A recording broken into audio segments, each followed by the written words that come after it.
चलिए आज हम लोग पढ़ने वाले हैं क्लास 12th का जो है बोर्ड एग्ज़ाम 2025 में होने वाला है उसी का केमिस्ट्री का बहुत ही महत्वपूर्ण प्रश्न जो कि ये मॉडल सेट तीसरा है। ठीक है, इसके पहले हम लोगों ने 1 और 2 दोनों को कंप्लीट कर लिया है। यदि आपने नहीं देखा है तो हमारे चैनल पर जाकर देख सकते हैं, प्लेलिस्ट बना हुआ है। ठीक है, यहाँ पे जो है 2025 के लिए बहुत ही अच्छे तरीके से जो है तैयारी कराया जा रहा है। ठीक है, इस वीडियो में 35 ठो बहुत ही महत्वपूर्ण वीवीआई ऑब्जेक्टिव प्रश्न को कंप्लीट करेंगे जो कि केमिस्ट्री का होने वाला है। ठीक है, यदि आप हमारे चैनल देसी मैथ अड्डा पर जो है पहली बार आए हैं तो प्लीज़ चैनल को सब्सक्राइब कीजिए और वीडियो को लाइक शेयर जरूर कर दीजिएगा। ठीक है, चलिए पहला प्रश्न देखते हैं। यहाँ पे आपके सामने आ चुका है। ठीक है, कह रहा है यहाँ पे आपका पहला प्रश्न, निम्नलिखित में से कौन अणुसंख्य गुणधर्म नहीं है। ठीक है, यहाँ पे बताना है कि अणुसंख्य गुणधर्म नहीं है। ठीक है, तो यहाँ पे 4 ऑप्शन आपको दिए गए हैं, प्रासरण दाब, हिमांक का उन्नयन, वाष्प दाब और हिमांक का अवनमन। ठीक है, इसमें से कौन सा ऑप्शन होने वाला है सही, ये आपको बताना है। ठीक है, तो ये आपको याद रखना है, ऑप्शन नंबर सी आपके वाष्प दाब का जो है वाष्प दाब नहीं होता है। ठीक है, ये आपका राइट उत्तर होगा सी। ठीक है, चलिए अगला प्रश्न देखिए, दूसरा कह रहा है, एक घोल जिसमें 6 ग्राम यूरिया और 90 ग्राम जल में उपस्थित है। ठीक है, एक घोल में 6 ग्राम क्या है, यूरिया, और 90 ग्राम जो है जल है। ठीक है, उसका वाष्प दो जल नमन निम्नलिखित में से किसके बराबर होगा। ठीक है, इसका जो है हमको क्या बताना है, वाष्प दो जल नमन किसके बराबर होंगे ये आपको बताना है। ठीक है, तो ये आपको याद रखना है कि ये बराबर होगा आपका किसके, तो ये आपके हो जाएगा 0.02 के बराबर। ठीक है, 0.02 के बराबर। ठीक है, चलिए अगला प्रश्न देखिए आपके सामने आ चुका है, बहुत ही महत्वपूर्ण प्रश्न है वीवीआई, इसको लिख लीजिएगा, बहुत बार पूछा गया है। ठीक है, इसको वीवीआई लिख लीजिएगा, कुहासा कोलाइडी विलयन में क्या होता है। ठीक है, ये आपको बताना है कि जो कुहासा कोलाइडी होता है उसमें क्या क्या होता है। ठीक है, आपके ऑप्शन भी यहाँ पे दिए गए हैं चारों। ठीक है, आप लोग अच्छे तरीके से पढ़ के समझ के उत्तर कमेंट बॉक्स में ज़रूर बताइएगा। ठीक है, नहीं मालूम है तो इसको आप लोगों को अब से याद रखना है कि द्रव कण गैसों में परिचित रहते हैं। ठीक है, द्रव कण जो है गैसों में परिचित रहते हैं। ठीक है, तो ऑप्शन नंबर ए होता है, ये कुहासा कोलाइडी में उपस्थित होता है। ठीक है, तो ऑप्शन नंबर ए आपको लगाना था। ठीक है, अच्छे तरीके से इसको याद रखना है। ठीक है, चलिए अगला प्रश्न देखिए, कह रहे हैं, निम्नलिखित में से कौन सा जोड़ा आदर्श घोल का निर्माण नहीं करता है। ठीक है, यहाँ पे आपको बताना है निर्माण नहीं करता है, मतलब आदर्श घोल का निर्माण नहीं करता है। ठीक है, यहाँ पे आपके 4 ऑप्शन दिए गए हैं। ठीक है, आप लोग अच्छे तरीके से पढ़ लीजिए और इसका उत्तर कमेंट बॉक्स में दीजिए। ठीक है, अगर नहीं मालूम है तो आप लोग अच्छे तरीके से याद करिएगा। ठीक है, ऑप्शन नंबर डी CH3 के होल ट्वाइस CO और CCl4। ठीक है, ये ऑप्शन नंबर डी जो है आपका 100% राइट होगा, इसमें जो है आदर्श घोल निर्माण नहीं करता है। ठीक है, चलिए अगला प्रश्न आ चुका है। ठीक है, आपका टाइम नहीं गवाते हैं, लेकिन आप लोग भी प्लीज़ वीडियो को एक लाइक ज़रूर कर दीजिए ताकि हम जो है वीडियो बनाने में जो है अपना जो है इनपुट और अच्छे तरीके से दे सके। ठीक है, कह रहा है, निम्नलिखित में से कौन अर्धपारगम झिल्ली से निकल पाते हैं। अर्धपारगम झिल्ली से कौन निकल पाता है, इसमें ये आपको बताना है, विलय के अणु, जटिल आयन और सरल आयन। ठीक है, कौन निकलता है ये आपको बताना है अर्धपारगम झिल्ली से। ठीक है, तो आप लोगों को याद रखना है, इसका राइट उत्तर हो जाएगा ऑप्शन नंबर ए, विलायक के अणु जो है अर्धपारगम झिल्ली से क्या होता है, निकल पाते हैं। ठीक है, निकल जाते हैं। ठीक है, तो ऑप्शन नंबर जो है ए आपको राइट करना था। ठीक है, अच्छे तरीके से वीडियो को अंत तक देखना है आपको सारे प्रश्नों को, क्योंकि सारे प्रश्न आज के बहुत ही महत्वपूर्ण है। ठीक है, कह रहा है 234.2 ग्राम चीनी के घोल में 34.2 ग्राम चीनी है। ठीक है, घोल का मोललता सांद्रण क्या होगा। ठीक है, घोल का क्या निकालना है, मोलल सांद्रण। ठीक है, मोलल सांद्रण जो है इसका क्या होने वाला है ये आपको बताना है। तो इसका मोलल सांद्रण जब हम लोग निकालेंगे मोलल सांद्रण के सूत्र से, तो आपका आ जाएगा क्या, 0.1। ठीक है, 0.1 जो है मोलल सांद्रण इसका आ जाएगा। ठीक है, तो ऑप्शन नंबर ए जो है इसका 100% राइट उत्तर होगा। ठीक है, अगला प्रश्न देखिए, कह रहा है, निम्नलिखित में से किसका हिमांक अवनमन अधिकतम होगा। ठीक है, निम्नलिखित में से किसका हिमांक अवनमन अधिकतम होगा। ठीक है, तो अधिकतम जो है आपको इसमें दिया गया option K2SO4, NaCl, urea, glucose. ठीक है, तो ये जो है आपके 4 ऑप्शन दिए गए हैं। तो इसमें जो है हिमांक के अवनमन अधिकतम बताना है तो आपको याद रखना है ऑप्शन नंबर ए K2SO4। ठीक है, K2SO4 जो है आपके 100% राइट उत्तर हो जाएगा। ठीक है, अगला प्रश्न देखिए, कह रहा है निम्नलिखित में से किसका हिमांक अवनमन अधिकतम होगा। ये तो हम लोग अभी पढ़ लिए हैं K2SO4, दोबारा ये रिपीट हो गया है प्रश्न। ठीक है, चलिए अगला प्रश्न देखिए, कह रहा है जल एवं एसिटिक अम्ल के एक मिश्रण में 9 ग्राम जल एवं 120 ग्राम एसिटिक अम्ल है। इस मिश्रण में जल का मोल प्रभाज क्या होगा। ठीक है, इसमें जो है आपको बताना है कि मोल प्रभाज जो है, मिश्रण का मोल प्रभाज जो है निकालना है, जल का मोल प्रभाज तो क्या होगा। तो ये आपको याद रखना है कि इसका मोल प्रभाज जब हम लोग निकालेंगे तो 0.2% जो आपके ऑप्शन बी में दिया गया है, तो ये जो है आप इसका राइट उत्तर लगा दीजिएगा। ठीक है, चलिए कोई दिक्कत नहीं होने वाला है आपके 2025 के पेपर में। ठीक है, अगर आप आज से तैयारी में लग जाते हैं तो 100% है कि यहाँ से आपके 80% रिजल्ट आने की गारंटी है। ठीक है, आप लोग केवल इस चैनल से पढ़िए। ठीक है, सारे विषय का जो है तैयारी यहाँ पे कराया जाएगा। ठीक है, मूलता को व्यक्त किया जाता है। ठीक है, आप लोग कमेंट बॉक्स में बताइएगा कि आपको फिजिक्स का भी वीडियो चाहिए, मैथ का भी वीडियो चाहिए, तो इस पे अपलोड किया जाएगा। ठीक है, हिंदी का भी करने वाले हैं हम। क्या राय है आपका, हिंदी का वीडियो अगर देखना चाहते हैं तो प्लीज़ कमेंट बॉक्स में एक बार जो है लिख दीजिएगा, हिंदी का जो है वीडियो चाहिए। ठीक है, कह रहा है यहाँ पे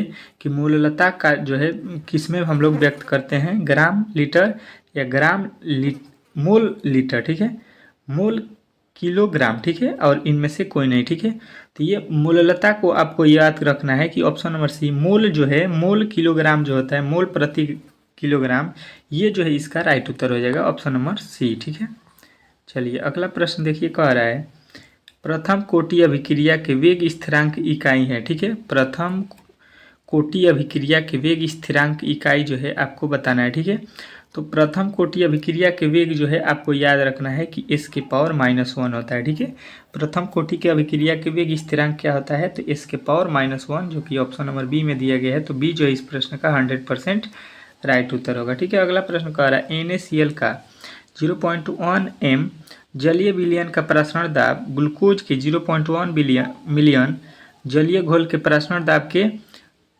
कितना गुना होता है। ठीक है, कितना गुना होता है ये आपको बताना है। ठीक है, आधा गुना होता है कि बराबर होता है कि 2 गुना होता है कि इनमें से कोई नहीं होता है। ठीक है, तो आपको याद रखना है इसके जो है ये 2 गुना होता है। ठीक है, ग्लूकोज कभी भी प्रसारण दाब के क्या होता है, जलीय घोल के 2 गुना होता है। तो ऑप्शन नंबर जो है आपको सी लगाना है। ठीक है, चलिए अगला प्रश्न दिया है आपके सामने, कह रहा है निम्नलिखित में से कौन आयन जलीय घोल में सबसे अधिक अस्थायी है। ठीक है, कौन सा आयन जो है जल में सबसे अधिक अस्थायी है। ठीक है, तो इसमें जो है आपको याद रखना है, ऑप्शन में दिया गया है Mn+2 Cr+3 Ti+3 V+3। ठीक है, तो यहाँ पे Cr जो है Cr इसका +3 जो है सबसे अस्थायी होता है, जो कि ऑप्शन नंबर बी में दिया गया है। तो बी जो है इसका 100% राइट उत्तर हो जाएगा। ठीक है, चलिए अगला प्रश्न कह रहा है जलीय विलयन में किस क्षारीय धातु का सबसे अधिक अवकारक शक्ति होता है। ठीक है, जलीय विलयन में किस क्षारीय धातु का सबसे अधिक अवकारक शक्ति होता है, तो ये आपको जो है याद रखना है कि ये आपका जो है किसका होता है, तो ये होता है आपके पोटेशियम के का। ठीक है, के जो है इस प्रश्न का राइट उत्तर हो जाएगा ऑप्शन नंबर बी। ठीक है, चलिए अगला प्रश्न देखिए आपके सामने आ चुका है, कह रहा है सांद्रण इकाई जो तापक्रम से स्वतंत्र है। सांद्रण इकाई जो है जो तापक्रम से स्वतंत्र होता है उसको हम लोग क्या बोलते हैं, मोलरता, समानता, मोललता, द्रव्यमान आयन प्रतिशत। ठीक है, तो ये जो है आपको याद रखना है कि इसको हम लोग बोलते हैं मोललता। ठीक है, ऑप्शन नंबर सी जो है इसका 100% राइट उत्तर हो जाएगा। ठीक है, चलिए अगला प्रश्न देखिए, कह रहा है 35 डिग्री सेल्सियस पर 0.84 ग्राम सेल्सियस एवं 98% शुद्धता वाले K2SO4 घोल की मोलरता होगी। तो इसकी मोलरता जो है आपको बताना है कि कितना होने वाला है। ठीक है, तो इसका मोलरता आपको याद रखना है कि 18.4 एम, ठीक है, मोल होगा। ठीक है, 18.4 मोल जो है इसका मोलरता होगा। ठीक है, चलिए अगला प्रश्न देखिए, कह रहा है और संख्य गुणधर्म विधि से प्रोटीन तथा बहुलक का अणुभार ज्ञात करने की सर्वोत्तम विधि है। तो अणुसंख्य गुणधर्म विधि से प्रोटीन तथा बहुलक का अणुभार ज्ञात करने की सर्वोत्तम विधि जो है आपको याद रखना है कि क्या होता है। आपके ऑप्शन भी दिए गए हैं, प्रासरण दाब, वाष्प दाब का अनुमान, हिमांक का अनुमान और क्वथनांक का उन्नयन। ठीक है, तो आपको याद रखना है प्रासरण की दाब, प्रासरण दाब, जो कि ऑप्शन नंबर ए दिया गया है वो 100% इस प्रश्न का राइट उत्तर हो जाएगा। ठीक है, चलिए अगला प्रश्न देखिए, आपके सामने आ चुका है। कार्य 70% सांद्रण HNO3 का 250 मिली 0.0 m बिलियन बनाने के लिए कितने सांद्रण HNO3 की आवश्यकता होगी। ठीक है, तो ये जो है आपको याद रखना है कि इसकी आवश्यकता जो है 54.5 ग्राम जो है आवश्यकता पड़ेगा। ठीक है, 54.5 ग्राम। ठीक है, ऑप्शन नंबर बी जो है इस प्रश्न का राइट उत्तर हो जाएगा। ठीक है, अगला प्रश्न कह रहा है 25 डिग्री सेल्सियस पर निम्नलिखित में से किस पदार्थ के 0.1 मीटर घोल का प्रासरण दाब सनी अधिक होगा। ठीक है, तो ये जो है आपको बताना है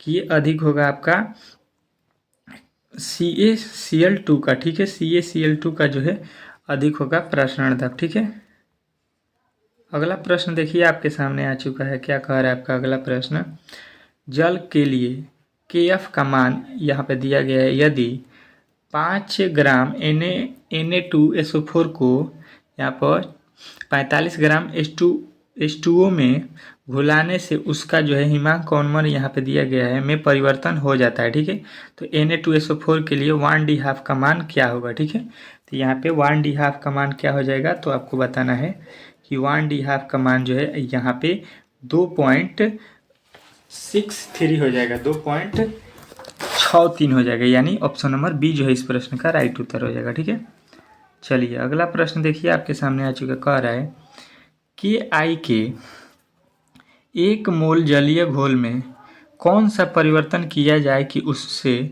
वाष्प दाब में उन्नयन हो जाए। ठीक है, तो ये जो है उन्नयन करने के लिए आपको क्या करना पड़ेगा, जल मिलाए जाएगा तभी जो है इसका वाष्प दाब में उन्नयन होगा। ठीक है, तो इसमें आपको बताना है कि जल को हम लोग मिला देंगे, जो कि ऑप्शन नंबर जो है डी में दिया गया है। ठीक है, चलिए अगला प्रश्न देखिए आपके सामने आ चुका है। कह रहा है 68.5 ग्राम सुक्रोज को 100 ग्राम जल में घोल बनाने से बिलियन का हिमांक जो है क्या होगा। ठीक है, तो यहाँ पे जो है हिमांक का जो है क्या होगा, तो ये आपको बताना है कि ये हो जाएगा -0.372 डिग्री सेल्सियस। ठीक है, ऑप्शन नंबर ए जो है इस प्रश्न का राइट उत्तर हो जाएगा। ठीक है, चलिए अगला प्रश्न कह रहा है यहाँ पे 16.02 गुणे 1020 अणु यूरिया यदि 100 मिलीलीटर जलीय घोल में उपस्थित हो तो उस विलयन की सांद्रता जो है क्या होने वाला है। ठीक है,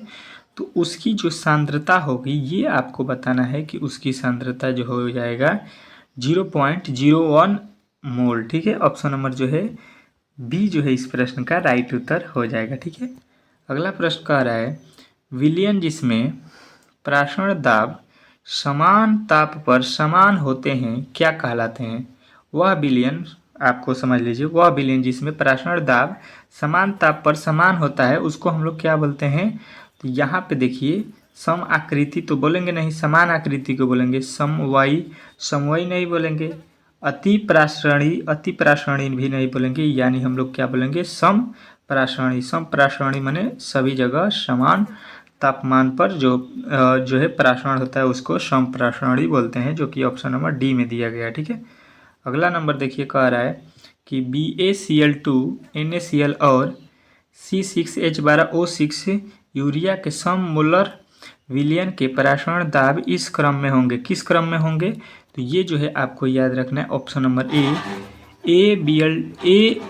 ए जो होता है आपका, तो यहाँ पे जो आपका लिखा गया ऑप्शन नंबर ए BaCl2 जो है सबसे अधिक होगा, उसके बाद से NaCl होगा, उसके बाद से ग्लूकोज सबसे लास्ट में हो जाएगा आपका C6H12O6। ठीक है, तो ऑप्शन नंबर ए जो है इस प्रश्न का 100% राइट उत्तर हो जाएगा। ठीक है, अगला प्रश्न कह रहा है कि निम्नलिखित में से किसमें विलयन का अणुसंख्य गुणधर्म नहीं है। ठीक है, अणुसंख्य गुणधर्म जो है आपको बताना है कि नहीं है। प्रासरण दाब दिया गया है, पृष्ठीय तनाव दिया गया है, और वाष्प दाब का अनुमान दिया गया है, हिमांक का अनुमान दिया गया है। ठीक है, तो आपको याद रखना है ऑप्शन नंबर बी, पृष्ठीय तनाव जो है इसका 100% राइट हो जाएगा। इसका विलयन का अणुसंख्य गुणधर्म किस में नहीं होता है, तो ऑप्शन नंबर बी में नहीं होगा, जो कि ऑप्शन नंबर बी जो है इस प्रश्न का राइट उत्तर हो जाएगा। ठीक है, यहाँ पे आपके जो है 25 क्वेश्चन कंप्लीट हो गए हैं। ठीक है, इसके बाद से हम लोग 26 नंबर प्रश्न से कल स्टार्ट करेंगे। ठीक है, तब तक के लिए आप लोग हमें इजाज़त दीजिए। ठीक है, कल मिलते हैं बहुत ही अच्छे सेशन के साथ और बहुत ही अच्छे प्रश्नों के साथ। ठीक है,